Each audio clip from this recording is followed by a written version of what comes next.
été attentif à l'exposé de M. Sagna.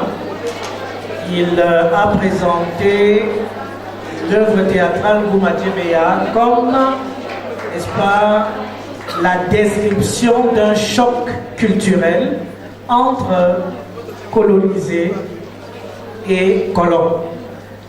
Seulement, dans cette perspective, il a insisté sur l'ouverture d'esprit, l'ouverture culturelle du colonisé à la science du colon.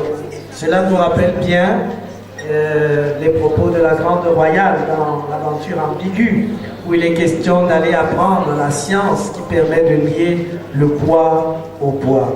Et cette écriture de ces cultures, la manifestation de ces cultures, l'être, le comportement des personnages, qui traduit effectivement la culture dont parlait M. Sagna, a été présenté d'une certaine façon.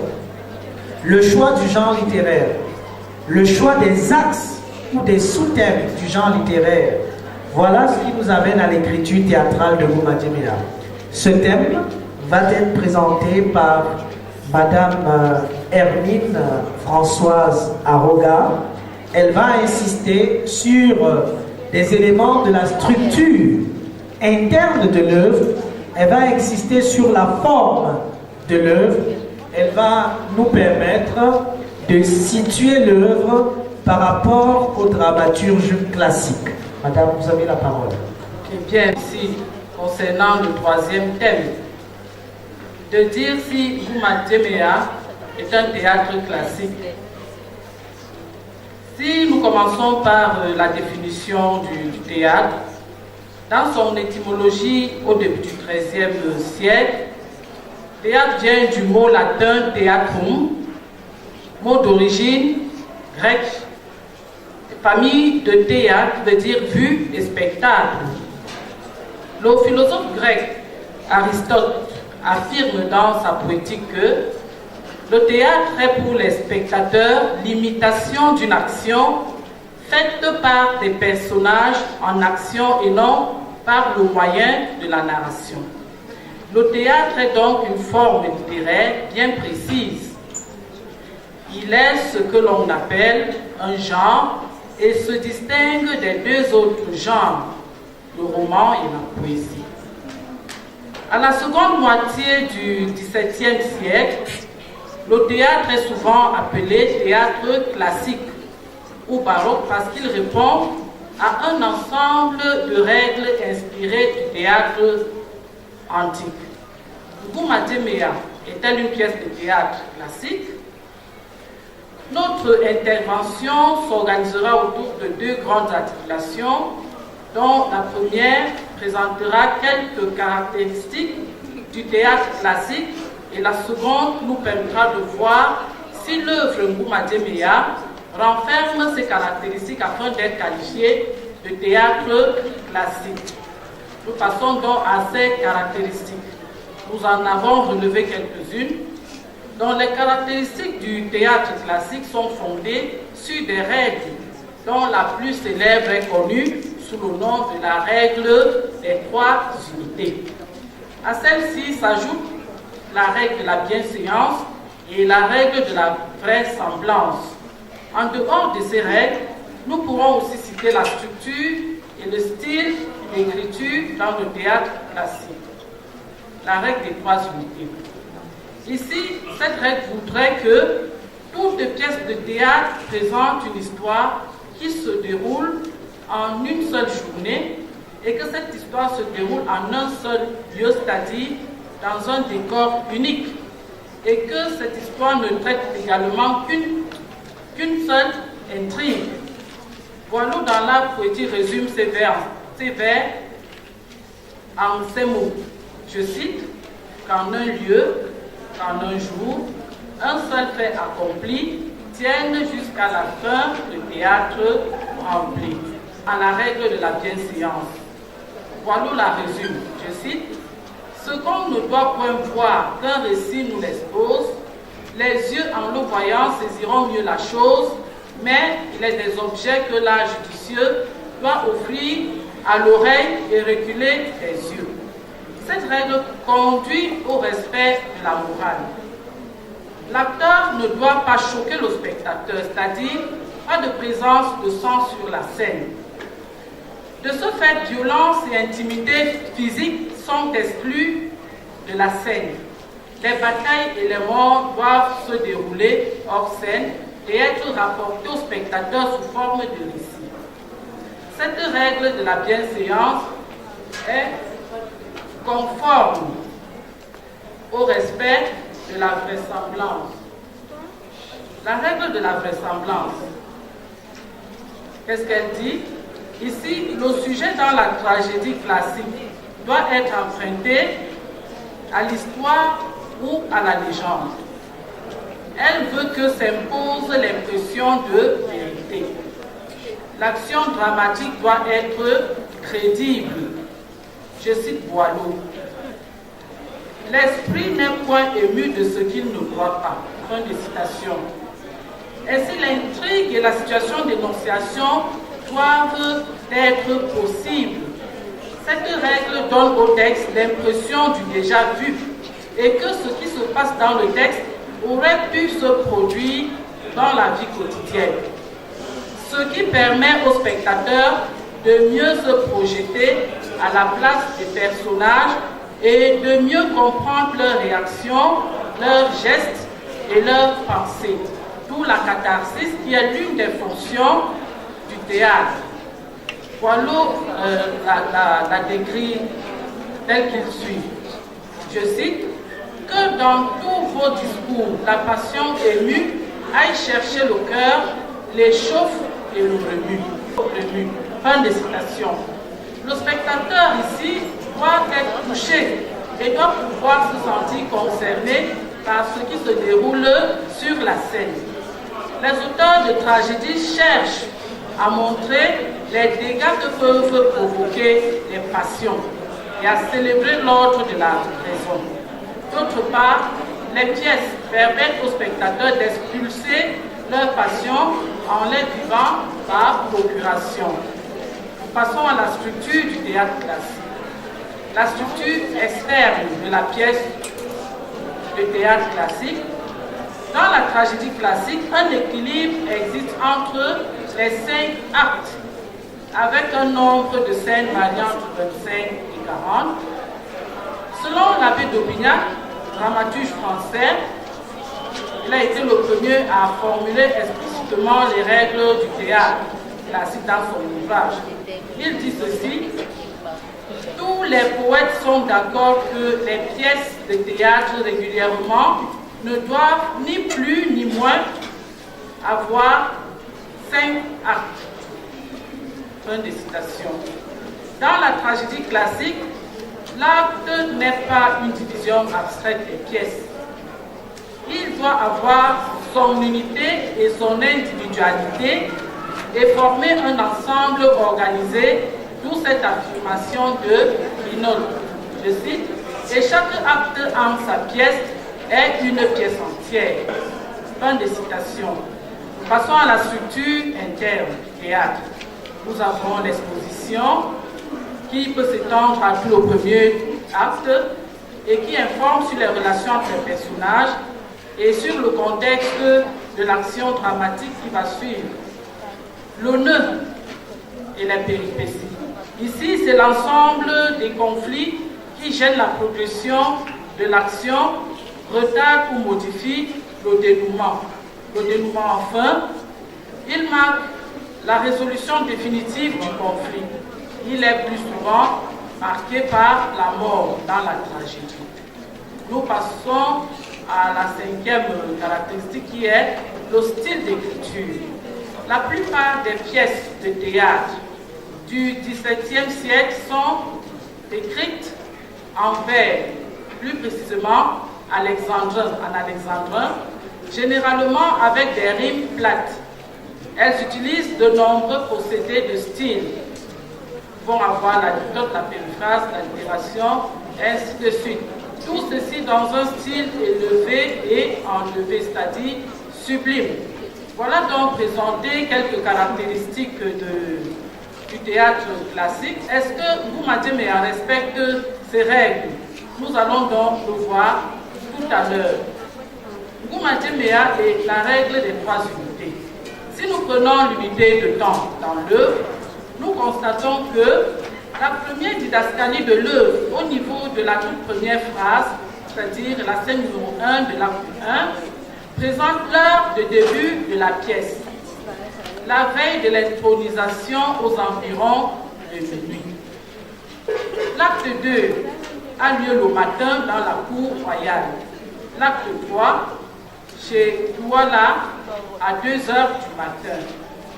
La scène numéro 1 de l'acte 4 s'ouvre par une séquence narrative qui fait le récapitulatif des événements qui n'ont pas pu être présentés. C'est ainsi que nous apprendrons que le 10 mai 1914, Douala fut arrêté et jeté en prison.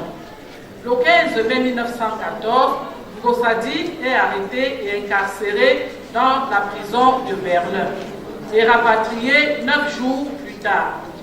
Le 7 août 1914, Douala et Gossadi furent jugés et doivent être pendus le 8 août de 1914 à 16 h de l'après-midi. Ainsi, entre les stratégies menées par Douala et ses pairs pour résister aux Allemands et le procès, il y a un grand vide. Le spectateur se retrouve directement dans le procès. L'heure de fin est annoncée au dernier acte, c'est-à-dire le 5e, au niveau de la 2e scène. On dit ceci, aux environs de 2 heures, on fera par rapport à une hésitation. On pourrait dire, au vu de tout ce qui précède, que Nguma Djemea ne respecte pas l'unité de temps telle que le prescrit la règle des 3 unités. L'action doit se jouer en 24 heures maximum. Pourtant, Nguma Djemea commence aux environs de 24 heures, la veille de l'intronisation de Douala Manga, pour se terminer certainement beaucoup de jours plus tard, aux environs de 2 heures, au jour de sa pendaison. Nous passons à l'unité de lieu. La pièce se tient à plusieurs endroits.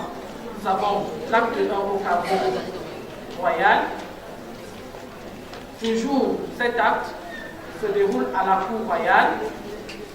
L'acte 2 à la résidence du chef de région, chez le King Bell. L'acte 4 au tribunal, dans une cellule, dans une salle d'audience. Et enfin l'acte 5 à Bali, chez le notable Andrew Bell. Cette multitude de lieux représentés par 8 endroits différents au moins exprime la quête de la vraisemblance qui met en évidence 2 cultures, celle occidentale d'une part, et celle africaine, plus particulièrement camerounaise d'autre part. À travers ceci, la séparation, voire l'opposition entre les 2 cultures est évidente. Ceci peut être pris comme la ségrégation que proposait déjà le chef de région à Douala Mangabel au 2e acte. Passons à l'unité d'action. Tous les événements sont liés et sont nécessaires. De l'exposition au dénouement de la pièce, l'action principale ou le nœud présenté à l'acte 2 est un conflit domanial qui oppose le roi Rudolf Douala Mangabel, représentant du peuple de Douala, et l'administration allemande représentée par von Rom, le chef de région. L'opposition de Rudolf Douala Mangabel au projet allemand est radicale et sans concession, ce qui lui valut un emprisonnement pour haute trahison et une condamnation à la peine de mort par pendaison. La pièce présente dans quelles circonstances et pour quelle cause ce martyre eut lieu. Nguma Djemea est la règle de la bienséance. Dans le souci d'éviter de choquer les spectateurs, le dramaturge nous fait fi de la scène de la pendaison de Douala Mangabel et son secrétaire Gossadi.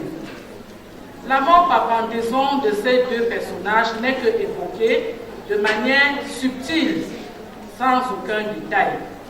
Ceci pourrait sans doute être un prétexte pour ne pas faire mourir sur scène Locking Bell, cette grande figure historique à la dimension universelle dont les Camerounais sont fiers jusqu'à nos jours.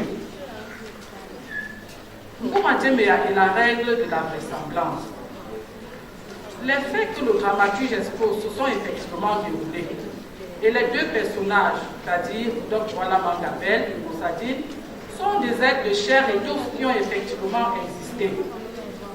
Et donc l'histoire du martyr figure dans les livres d'histoire du Cameroun.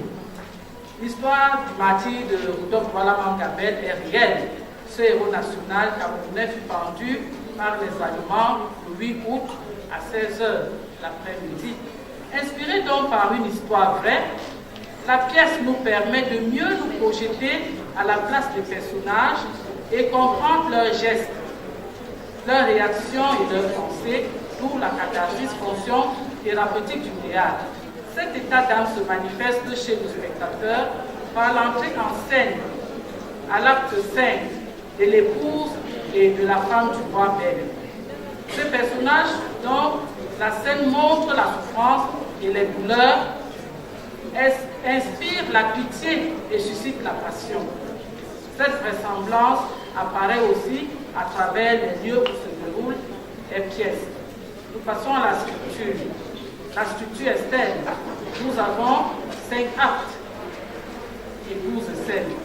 Je vous fais fi des titres des actes. Et nous avons la structure interne qui est aussi bien représentée. Nous avons l'exposition, l'honneur, les péripéties et le dénouement. L'exposition ici présente l'onction de Douala Manga. L'honneur, c'est la naissance du conflit domanial. Les péripéties, ce sont les tentatives de concertation pour venir à bout des Allemands. Et enfin, le dénouement représente les adieux de Douala Manga à sa famille. Nous pouvons dire ici que Nguma Djembeya est une tragédie dans la mesure où l'œuvre met en scène des personnages illustres de rang élevé, des personnages tragiques qui prouvent leur héroïsme dans un combat contre la fatalité, devant des choix difficiles. Quant au style d'écriture, pour ceux qui ont déjà lu, nous avons constaté que Nguma Djembeya est une œuvre théâtrale écrite en prose et non en vers.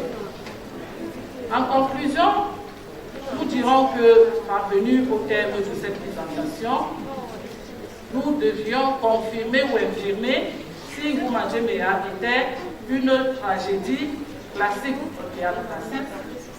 Nous pouvons donc dire ici que c'est une tragédie, bien évidemment, mais qui s'écarte de certaines caractéristiques de la tragédie classique. De ce fait, cette œuvre peut être considérée comme appartenant au théâtre contemporain, qui cherche plutôt à se libérer des contraintes.